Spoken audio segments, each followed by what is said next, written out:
नमस्कार दोस्तों, आज की वीडियो में हम देखने वाले हैं क्लास 10th की जो फर्स्ट फ्लाइट बुक है उसकी जो सेकंड पोएम है फायर एंड आइस, उसके इम्पोर्टेंट क्वेश्चंस हम देखने वाले हैं आज की वीडियो में अंत तक बने रहिएगा ताकि इस पोएम से बनने वाले जो संभावित क्वेश्चंस जो कि आपके एग्जाम में पूछे जा सकते हैं उनको आप अच्छे से समझ सकें और उनको नोट डाउन कर सकें। तो आइए वीडियो को शुरू करते हैं और देखते हैं अब क्वेश्चन क्या है, क्या बन सकता है। How will the world and, यानी ये जो दुनिया है इसका अंत कैसे होगा। The world will end in either fire और आइस, या तो फायर से इस दुनिया का अंत होगा यानी आग से, या फिर आइस से। ये कहाँ से पता चला हमें, इस पोएम को जो हमने पढ़ा उससे पता चला। अगला क्वेश्चन है what do the people say about the end of the world, यानी इस दुनिया के अंत के बारे में लोग क्या कहते हैं। तो हमने पोएम की शुरुआती लाइन देखी, उनमें क्या था, some people say that the world will end in fire. कुछ लोग तो कहते हैं कि इस दुनिया का अंत किससे होगा, आग से होगा। बट सम अदर पीपल से, लेकिन कुछ अन्य लोग कहते हैं that the world will end in ice, कि जो दुनिया है इसका अंत किस में होगा, बर्फ की वजह से होगा। तीसरा जो क्वेश्चन है what do the words fire and ice symbolise, यानी इस पोएम में ये जो दो वर्ड आए हैं, दो शब्द आए हैं फायर और आइस, ये दोनों शब्द किसके प्रतीक हैं। In this poem fire is symbol of endless desires, यानी यहाँ पर जो फायर शब्द है वो हमें किस चीज़ को बताता है, किस चीज़ का प्रतीक है, जो हमारी एंडलेस डिजायर्स हैं, जो कभी ख़त्म ना होने वाली जो इच्छाएं हैं उनको दिखाता है। किसकी, ह्यूमन की, यानी मानव की जो कभी ख़त्म ना होने वाली इच्छाएं, उनको तो कौन सा शब्द दिखा रहा है, फायर।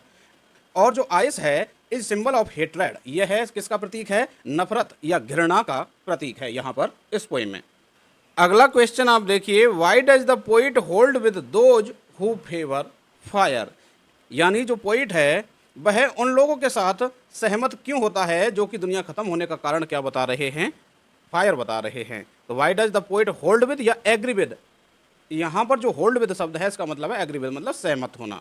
तो इसका आंसर क्या बनेगा, the poet agree with those who favour fire, यानी कि जो पोइट है वह उन लोगों से सहमत होता है जो कि किसका पक्ष ले रहे हैं, फायर का, यानी कि किसके पक्ष में है, आग के। बिकॉज ही हैज एक्सपीरियंस, क्योंकि उसने अनुभव किया है, that our endless desires are the root cause of all evils, कि जो पोइट है उसने अनुभव किया है कि ये हमारी जो कभी ख़त्म ना होने वाली जो इच्छाएं हैं ना, वही क्या हैं, root cause of all evils हैं, यानी कि सभी बुराइयों की जड़ हैं।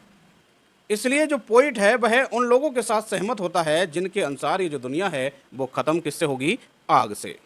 अगला क्वेश्चन है why does the poet say that ice would be sufficient for the destruction. Poem में देखते हैं कि जो पोइट है वो कहता है कि यदि इस दुनिया को दोबारा ख़त्म होना पड़े, दो बार ख़त्म होना पड़े, तो जो आइस है वो भी इसके लिए सफिशिएंट होगी। तो ऐसा क्यों कहता है, तो जो पोइट है द पोइट से सो, यानी कि जो पोइट है वो ऐसा कहता है बिकॉज, यानी क्योंकि here ice is symbol of hatred, यहाँ पर ये जो आइस है वो किसका प्रतीक है, हेटर्ड, यानी कि घृणा का प्रतीक है। And he knows about it a lot, और वह इसके बारे में बहुत अधिक जानता है। जैसा हमने पोएम की लाइंस में देखा था, उसने कहा था think I know enough of hate, तो ये वाली लाइन से हमने यहाँ पर इसका जो आंसर है वो बनाया है। अगला क्वेश्चन क्या है जो आपकी एनसीईआरटी की बुक में दे रखा है, there are many ideas about how the world will end, यानी कि इस दुनिया के खत्म होने के बारे में अनेकों विचार हैं। डू यू थिंक, क्या तुम सोचते हो, the world will and someday, कि एक दिन ये जो दुनिया है वो खत्म हो जाएगी। Have you ever thought what would happen, कि क्या कभी आपने सोचा है कि क्या होगा, if the sun got so hot, कि यदि जो सन है यानी सूर्य है वह इतना ज़्यादा गर्म हो जाए, दैट इट वर्स्ट, कि यह वर्स्ट हो जाए यानी कि फट जाए, and grew colder and colder, और ठंडे से अधिक ठंडा होता हुआ चला जाए। तो इसमें दो तीन बातें आपसे पूछी हैं। पहले तो आपसे शुरुआत में तो कुछ पूछा ही नहीं है, देयर आर मैनी आइडियाज, ये तो बताया है। फिर आपसे पूछा है कि एंड समडे, तो इसका आंसर आप क्या बनाएंगे, अनफॉर्चुनेटली, यानी कि दुर्भाग्यवश, the world will and someday, कि जो दुनिया है एक ना एक दिन तो खत्म होगी। As our many religious books and science से, जैसा कि हमारी अनेकों धार्मिक किताबें और जो विज्ञान है वो कहता है। अब अगली बात क्या पूछी, have you ever thought what would happen, कि क्या होगा यदि जो सूर्य है वह इतना गर्म हो जाए जितना कि वो फट जाए या फिर ठंडे से ठंडा होता चला जाए। तो फिर देखिए उसका आप आंसर क्या लिख सकते हैं, if the sun got so hot that it burst और ग्रू कोल्डर एंड कोल्डर, तो देन क्या होगा, there will be no life on the earth, तो इस पृथ्वी पर कोई भी जीवन नहीं होगा। ये आप इसका आंसर बिल्कुल साधारण शब्दों में आप लिख सकते हैं। तो अगला क्वेश्चन देखिए जो आपकी एनसीईआरटी की बुक का ही है, फॉर फर्स्ट यानी कि फर्स्ट के लिए what do fire and ice stand for, यानी कि जो फायर और जो आइस शब्द हैं वो किस चीज़ के लिए आए हैं। हियर आर सम आइडियाज, यहाँ पर नीचे कुछ विचार दे रखे हैं, यानी यहाँ पर नीचे कुछ आपको कुछ शब्द दे रखे। ये सारे शब्दों में से फायर के लिए आप कौन से शब्द काम में ले सकते हैं और आइस के लिए आप कौन से शब्द काम में ले सकते हैं, यानी कौन से शब्द फायर के प्रतीक हैं और कौन कौन से शब्द आइस के प्रतीक हैं।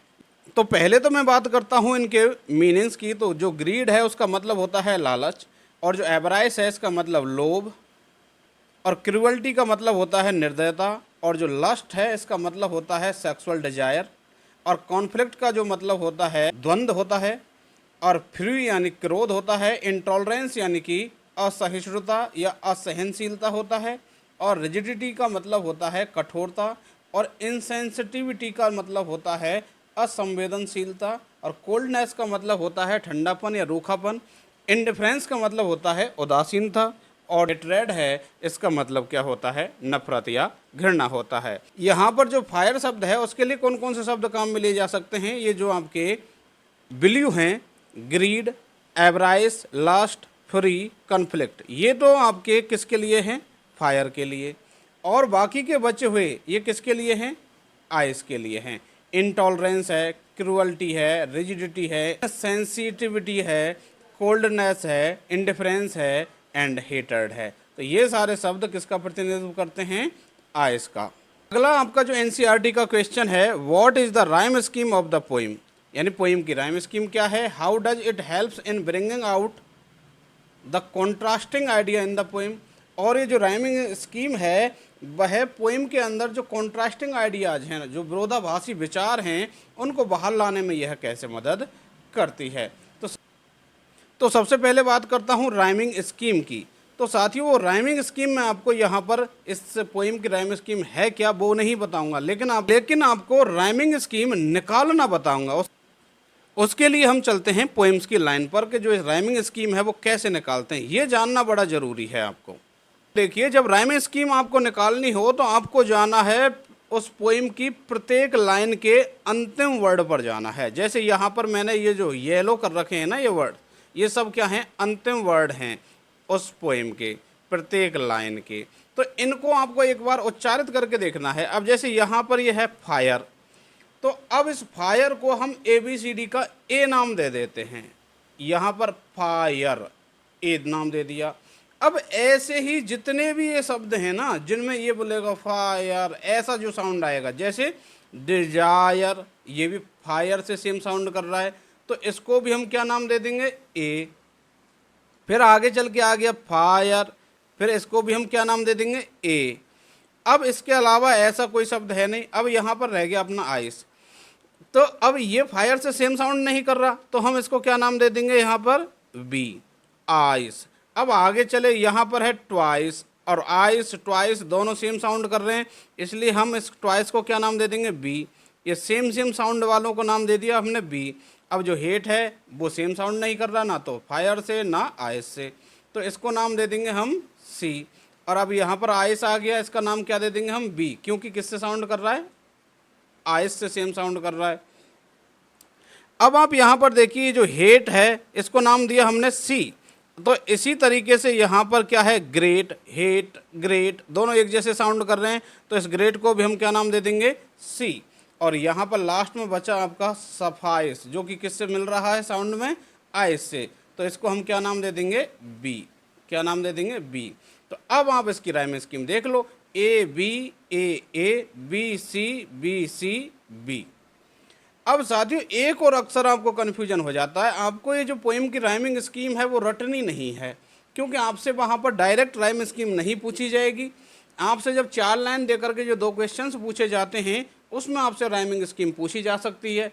अगर वहाँ पर ये नीचे वाली 4 लाइन दे दी जाएँ आपको, तो वहाँ पर तो आपके पास ऊपर वाली 4 लाइन नहीं होंगी ना, तो आप उनका फिर जैसे मान लीजिए यहाँ तक की ये जो 4 लाइन है ये नहीं दी और यहाँ से आपको दे दी, तो यहाँ से आप शुरू करेंगे तो ट्वाइस, तो इसको क्या नाम देंगे आप ए, और फिर उसके बाद हेट है तो इसको नाम क्या दे देंगे बी, फिर ट्वाइस से मिलता हुआ क्या है आइस, तो इसको क्या नाम दे देंगे ए, और फिर उसके बाद में हेट से मिलता हुआ क्या है आपका ग्रेट, तो इसको क्या नाम दे देंगे बी।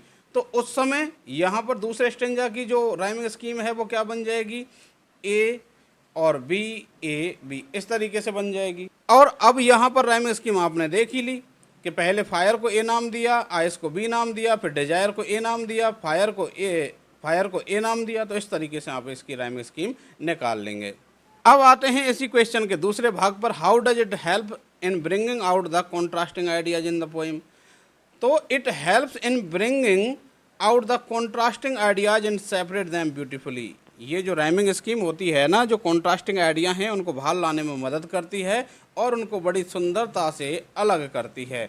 जैसे यहाँ पर फायर, डिजायर, ये तो हो गई इनकी राइमिंग स्कीम, राइमिंग वर्ड हो गए। यहाँ पर देखेंगे फायर और आइस, ये दोनों कॉन्ट्रास्टिंग आइडियाज हैं, एक दूसरे के विरोधी विचार हैं। एक और तो हम बात कर रहे हैं आग की और एक और बात कर रहे हैं हम आइस की। तो इस तरीके से ये जो राइमिंग स्कीम है वो विरोधाभासी विचारों को लाने में, बाहर निकालने में मदद करती है।